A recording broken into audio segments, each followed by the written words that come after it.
Good morning internet. So this is my bike getting warmed up and I'm all ready for my winter ride. This ride will be around 425 kilometers long and I hope you guys also enjoy the journey with me. With that, I'll see you on the road.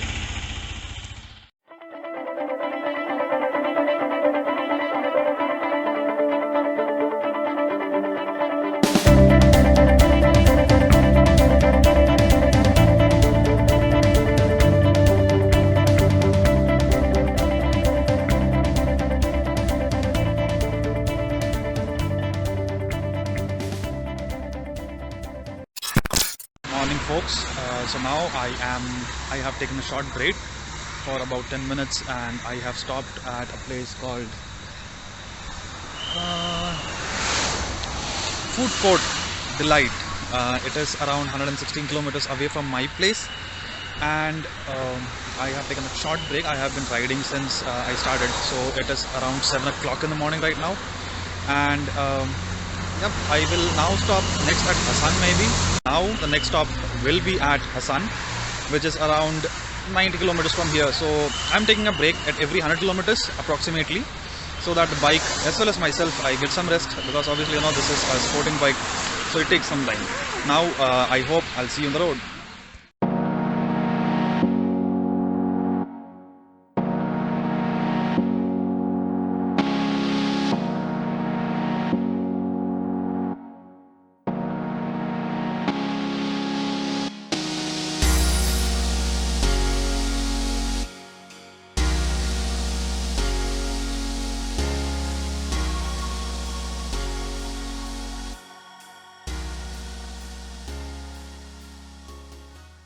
I am at Hassan city actually. So from here it shows that I am 217 kilometers left, which shows that it will take 4 hours and 43 minutes to reach.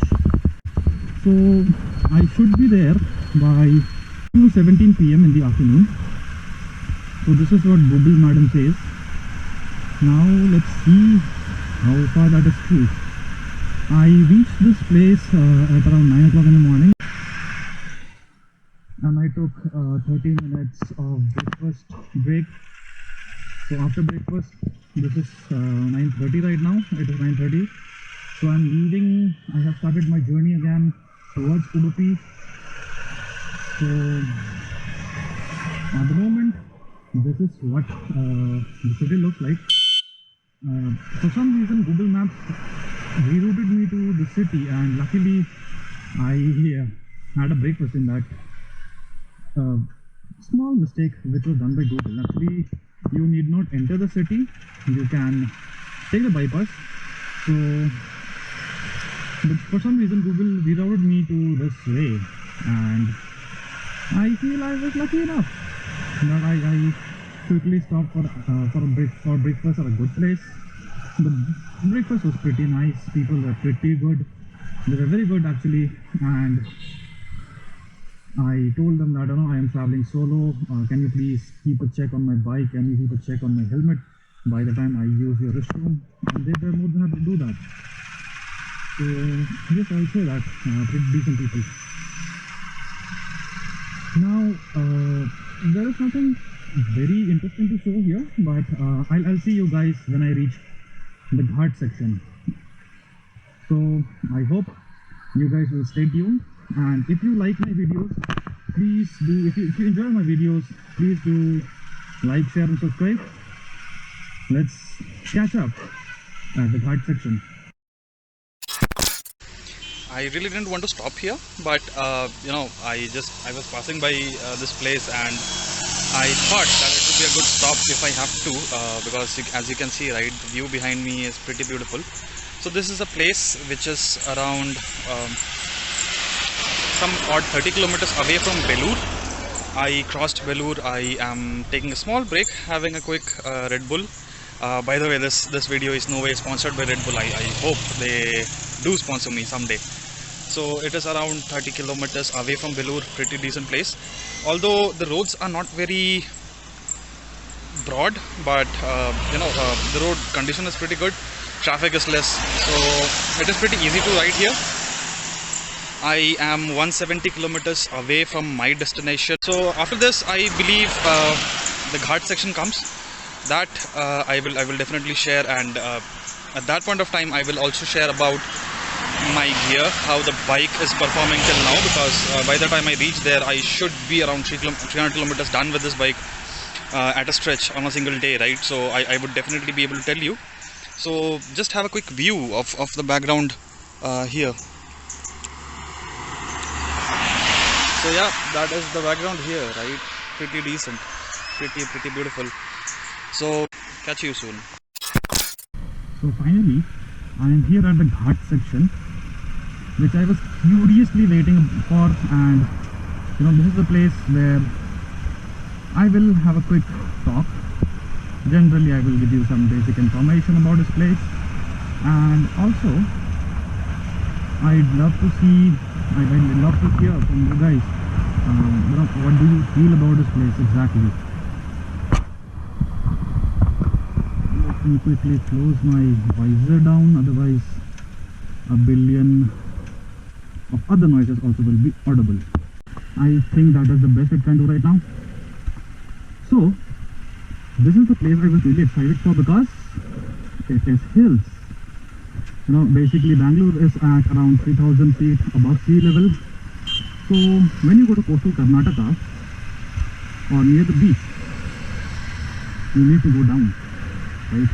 For obvious reasons. Now, people say that, actually not people, people from my family said that this place is pretty much like Shillong, from where I actually belong. So Shillong is in Meghalaya, it is northeast India. So there we have a lot of mountains and curvy roads. So people in my family said, those who have been here, they have said that it feels pretty much like Shillong. So I wanted to take this road pretty bad. I just wanted to see if it actually feels like home. Until now, it has not been disappointing. So for sure, that is for sure. It is literally not disappointing because of this curve. I'll not say that the slope is pretty bad, or the slope is very good. It is okay, decent for Karnataka as well. So at the moment that feels okay, but yeah, the curves are actually compensating for that, and I have nothing to complain about. So I hope you guys are also liking the view. This is a pretty cool place. Accident prone zone, definitely, yes sir. Pretty curves.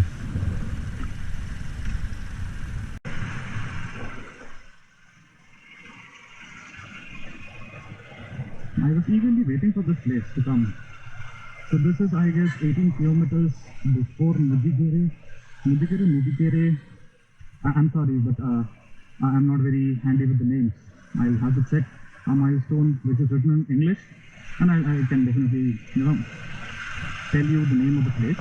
But yes, the forest is pretty beautiful. And the temperature here is also very low, right? Because obviously it is covered all the way by forest, so the temperature should be low. Now, one thing guys, never overtake or try to speed up on a curve. Generally on a blind curve, hairpin bends, do not try to overtake somebody, because you will not see who or what is coming from the other side. Same goes with the person who is coming from the other side. So that person also will not know, and that is how a lot of accidents actually happen in hilly areas, right? So you got to be safe. Your safety is in your own hands. So be patient, drive slow, no issues. If you are supposed to reach an hour before, reach an hour later. Nobody will say anything, because obviously the place you are trying to go, they must know that you are traveling. So obviously it happens, right? A little bit here and there in traveling definitely is not a problem. So be peaceful, drive with patience, do not overspeed. Basic things, and obviously wear your gear, wear proper gear, wear your helmet, wear shoes, and do not do stunts on the road. Do not pop up a video in the middle of the road, which is not at all necessary. If you are interested in doing stunts, or you want to do some freestyling maybe, find an empty space. Find an empty space, not on the road, definitely not on the road, not an empty road. Find an empty space, as in an abandoned field, or an abandoned courtyard maybe. Try it there. There is no harm in doing stunts, but given the fact that you are at the right place, right? Obviously, if you do a proper video here on the road, it is nowhere safe, right? You might hit with the oncoming traffic.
I finally reached Udupi, to be very precise, Manipal actually. I am staying in Manipal. I booked my hotel at Manipal at around 4 o'clock in the evening. So I started at 4 in the morning, I reached at 4. It generally does not take that much of time, but I made some new friends on the way. There was a Z900 club. I met those folks. They spoke about their experiences. I shared mine, and it was around an hour or so break, and then we rode some path together. Pretty enjoyable and interesting stuff we spoke about. So that is why I feel I got a bit late, and towards the end of the ride, I took breaks at regular intervals. It was not like I was riding 100 kilometers or 150 kilometers and then taking a break, but I was taking it at regular intervals like 15-20 kilometers, because obviously the body starts getting tired. So with that, I would like to close this vlog today. See you around in some other vlog. Please be safe, please ride safe, always wear your gears, and if you enjoyed the video, please do like, share and subscribe. Peace out.